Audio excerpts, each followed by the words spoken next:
제9시 기도 시간에 베드로와 요한이 성전에 올라갈새 나면서 못 걷게 된 이를 사람들이 메고 오니 이는 성전에 들어가는 사람들에게 구걸하기 위하여 날마다 미문이라는 성전문에 두는지라.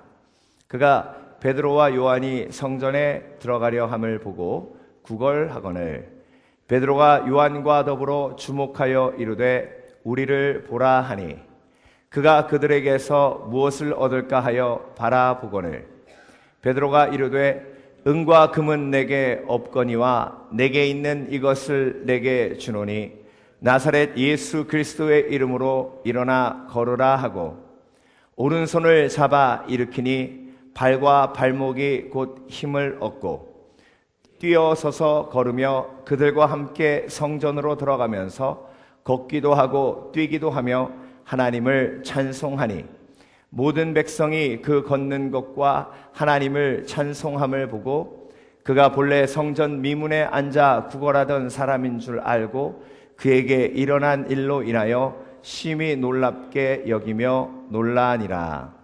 아멘. 회복을 체험하라. 성령의 감동을 회복하라. 성령의 감동을 회복하라 라는 제목으로 함께 말씀을 묵상해 보겠습니다. 자, 베드로와 요한이 성전에 제9시에 기도하러 갔다. 오늘 본문 3장 1절은 이렇게 시작하고 있습니다. 9시라고 하면 이스라엘 사람들은 해 뜰 때부터 시간을 따지기 때문에 해 뜬 지 9시간이 지났다는 얘기입니다. 그렇게 따지면 6시 해 뜨면 오후 3시 정도 됐다 하는 것이죠. 베드로와 요한이 기도하는 시간이었습니다. 성전에 가서 기도하는 시간이 정해져 있었죠. 저와 여러분들도 기도하는 시간이 정해져 있기를 바랍니다. 그래서 그 기도하는 시간에 성전으로 들어가는데 미문이라는 곳이 있었어요. 그 미문이라는 곳에 구걸하는 사람들을 매다가 갖다 놓는 거죠. 여러분, 구걸이 제일 잘 되는 명당 자리 중에 하나가 교회 앞이랍니다. 영락교회도 그 코너마다 구걸하는 분들이 있었대요. 그게 뭐 60, 70년대 얘기지만 그 자리 탈환하려고 굉장히 많은 자리 싸움이 있었기도 했답니다. 왜 그럴까요? 왜 성전으로 들어갈 때 교회 앞에서 구걸하면 잘 될까요? 아무래도 사람들이 성전으로 들어갈 때는 뭔가 하나님께 원하는 것이 있는데 착한 일하면 자기가 원하는 일을 더 잘 들어줄 것 같은 그런 느낌이 드는 거 아니겠습니까? 그래서 성전 앞에서 구걸하면 잘 되기 때문에 사람들이 매다 놨다는 것은 그 사람 뒤에서 또 그 사람을 통해서 이득을 얻는 사람들이 있었다는 것을 의미합니다.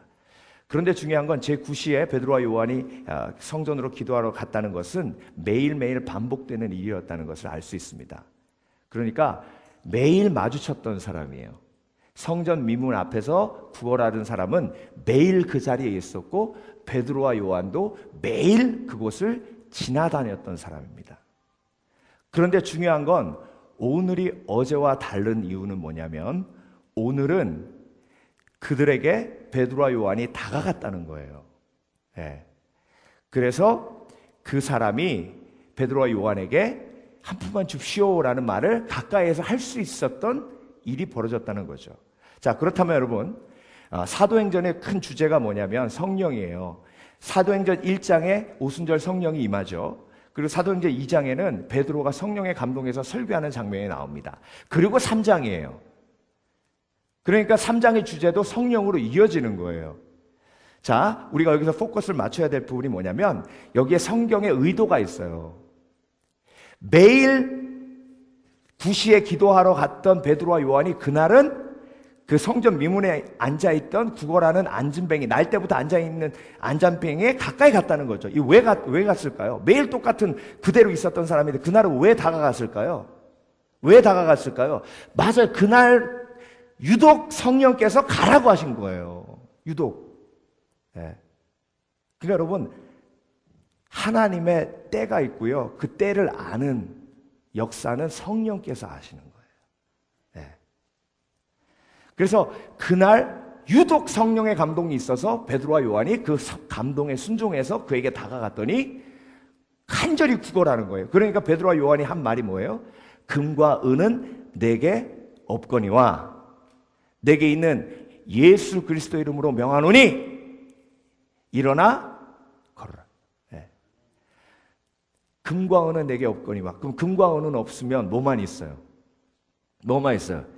예수 그리스도의 권세는 있어요. 네. 저와 여러분 금과 은 있어요? 누구 도와줄 금과 은 있어요? 나 쓸 것도 바쁘잖아요. 네. 그럼 우린 뭐 있어요? 아무것도 없어요? 아니에요. 예수 그리스도의 이름의 권세와 능력이 있는 줄 믿습니다. 성령께서 우리 가운데 계시는 줄 믿습니다. 너희가 하나님의 성전인 것과 하나님의 성령이 너희 안에 계시는 것을 알지 못하느냐? 고린도전서 3장 16절 말씀이에요. 예, 요한복음 3장 16절도 중요하지만 고린도전서 3장 16절도 중요해요. 우리 속에 누가 계시다고요? 성령께서 계시다고요. 하나님의 성전인 것과 하나님의 성전인 이유가 뭐예요? 우리 속에 성령께서 계시기 때문에 그래요. 그때 당시에 사람들은요 성전 안에서만 예배한다고 생각했어요. 그런데 성전 미문이란 건 성전 밖이에요. 근데 성전 밖에서 어떤 일이 벌어지고 있어요? 성령의 역사가 벌어지고 있어요. 성전 안에서만 예배한다고 생각했는데 성전 밖에서도 놀라운 하나님의 성령의 역사가 일어나고 있어요. 이건 삶의 예배예요. 그래서 신약에 우리가 와서 우리가 경험하는 건 삶의 예배예요. 삶 속에서 역사하시는 성령의 역사를 체험하는 것이 온전한 삶의 예배예요. 그래서 성전의 예배와 삶의 예배가 연결될 때 온전한 삶의 회복이 있는 거예요. 네. 그래서 오늘 본문은요 우리에게 명확하게 얘기합니다. 예배는 성전 안에서만 벌어지는 것이 아니라 삶 속에서 벌어지는 건데 그 삶 속에서 벌어지는 예배가 무엇으로부터 시작되는 거예요? 성령의 감동으로. 네, 성령의 감동으로. 그래서 마가복음을 보면 예수님이 베다니에 문둥이 시몬의 집에 거하셨어요. 그런데 한 여인이 와서 옥합을 깹니다. 네. 그런데 그 옥합을 깼을 때 가룟 유다가 저거를 가난한 자들에게 300데나리온에 팔면 얼마나 귀중하게 쓸 수 있는데 이거 낭비다 그랬더니 예수님께서 아니라는 거죠. 이 여자는 나의 장사를 준비했다. 그 여인이 장사를 준비할 수 있었던 건 뭐예요? 성령의 감동이에요. 성령의 감동. 성령의 감동으로 행하니까 이 여인의 한 일을 복음이 전파된 어느 곳에서 다 함께 기억하게 하라. 예수님께서 말씀하신 것은 얼마나 큰 영광이에요. 그런데 그때 300데나리온에 팔으라고 하는 가룟 유다는 뭐에 이끌림을 받는 사람이에요? 욕심에 이끌림을 받는 사람이에요. 그래서 여러분 삶은 딱 두 가지가 있어요. 성령의 이끌림을 받는 삶, 욕심의 이끌림을 받는 삶. 그래서 우리 속에 성령이 계시기 때문에 오늘도 우리가 성령의 이끌림을 받아야 될 줄 믿습니다. 그때 일상의 삶의 예배가 시작되는 거예요. 그게 뭐가 어려워요? 집사님, 우리 이렇게 연예인 얘기하고 땅값 올랐다 내렸다 이런 얘기하고 주식 올랐다 내렸다 이랬던 얘기하고 사람들 뒤에서 씹기나 하고 이러지 말고 우리 서로 기도하자. 집사님이 요즘 그것 때문에 힘들잖아. 뭘 기도를 해. 어색하게. 요즘 작전기도 다니더니 막 안 하던 짓 하네. 그게 왜 안 하던 짓이에요? 당연히 그리스도인으로 해야 될 일이죠. 얼마 전에 좀 낙심되는 일이 생겼어요. 또 그게 뭔지 자꾸 알려고 하시지 마. 저에게도 비밀이 있거든요.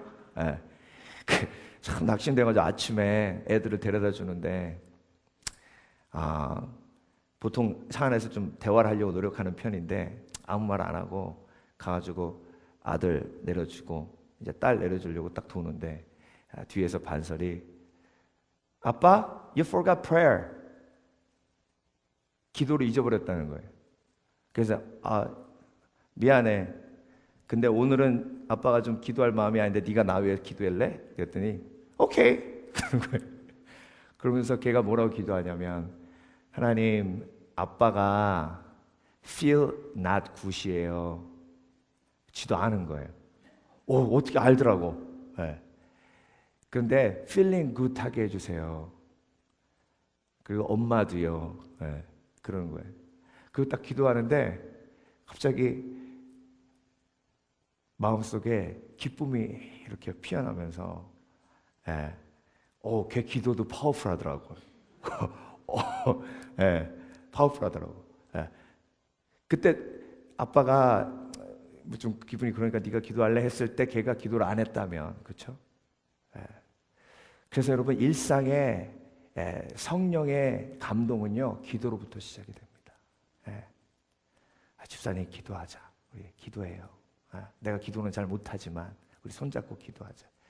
아들아, 엄마가 오늘 꼭 너 위해서 기도해 주고 싶다. 그러면요 안 하는 짓 하면요 어색해가지고 아니야 그래요. 한 번만 가서 손잡고 기도 한번 해보세요.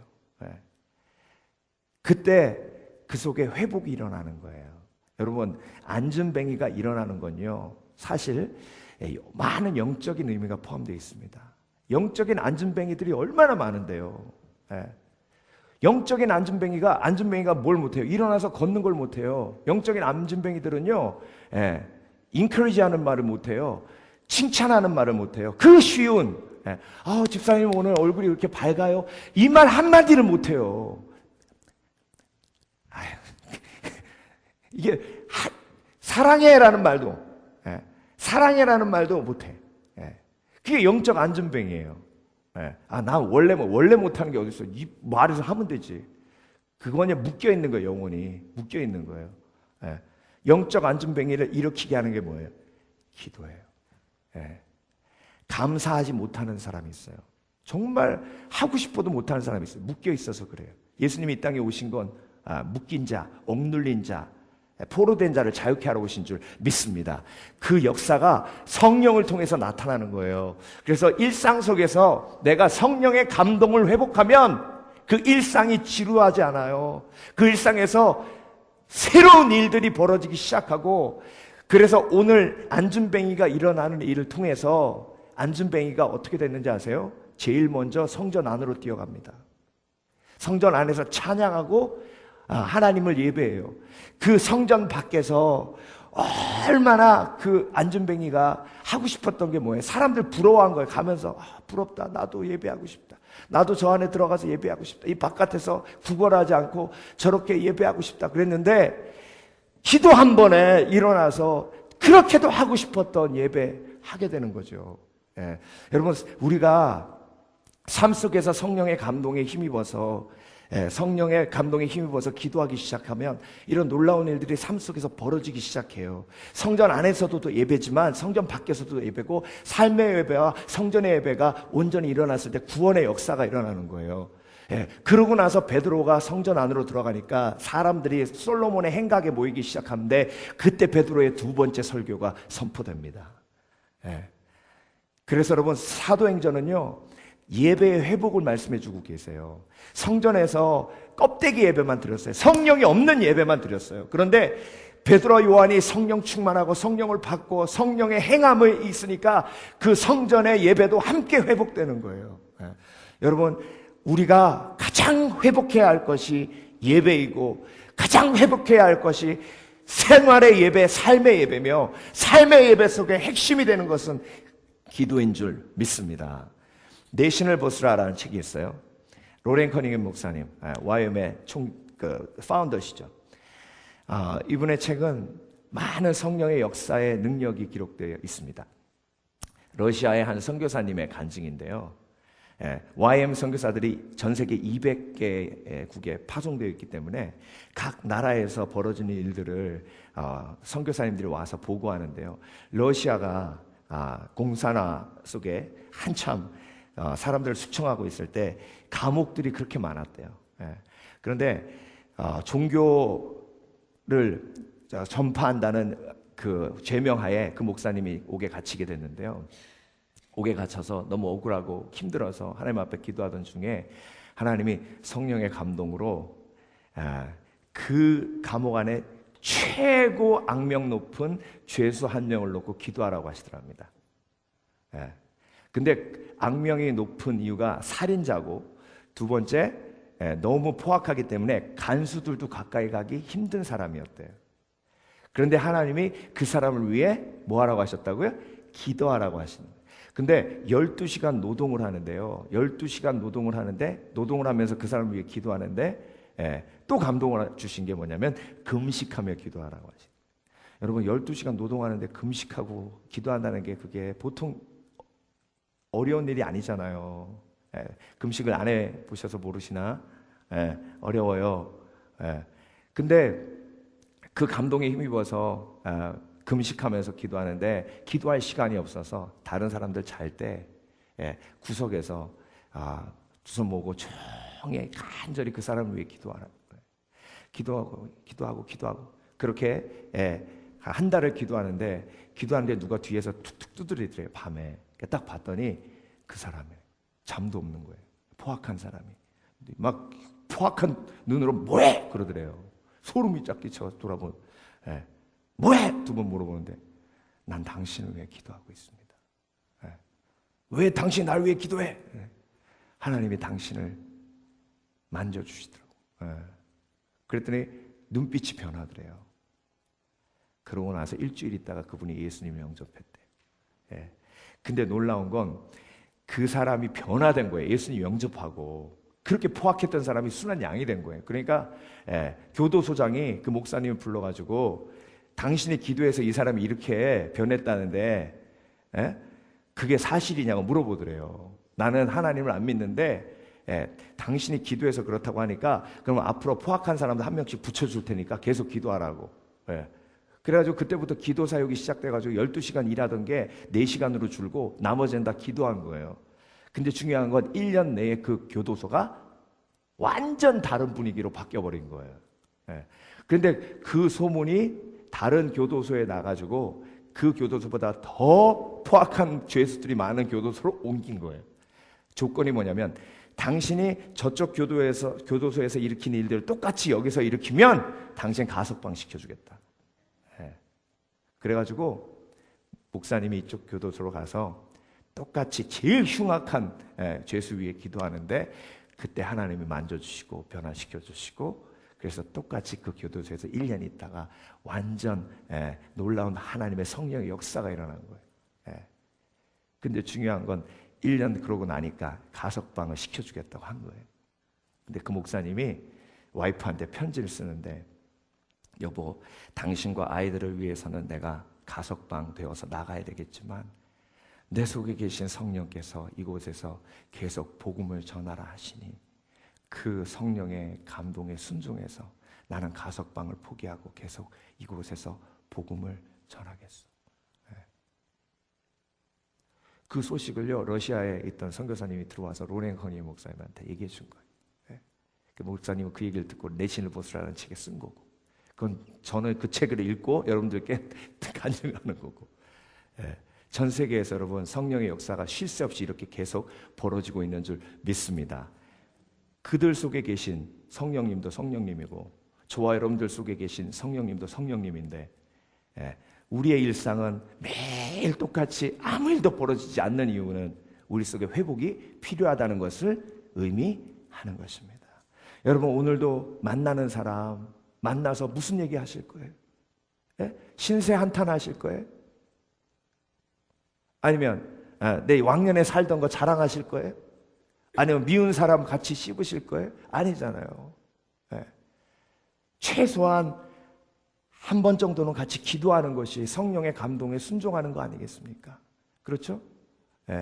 그래서 여러분 성령의 감동이 일상이 되시는 복된 그리스도인 되시길 주의 이름으로 축원합니다. 성령께서는 매일매일 저와 여러분을 감동하세요. 그 감동에 순종해서 기도로 시작하는 일상이 되고 기도로 계속해서 진행되는 일상이 되면 놀라운 구원의 역사가 우리를 통해서 일어날 줄 믿습니다. 함께 찬양하라 영혼아 찬양하고 기도할 때 하나님 예배의 성령의 감동을 회복하고 삶의 예배를 회복할 수 있도록 주님 역사하여 주시옵소서.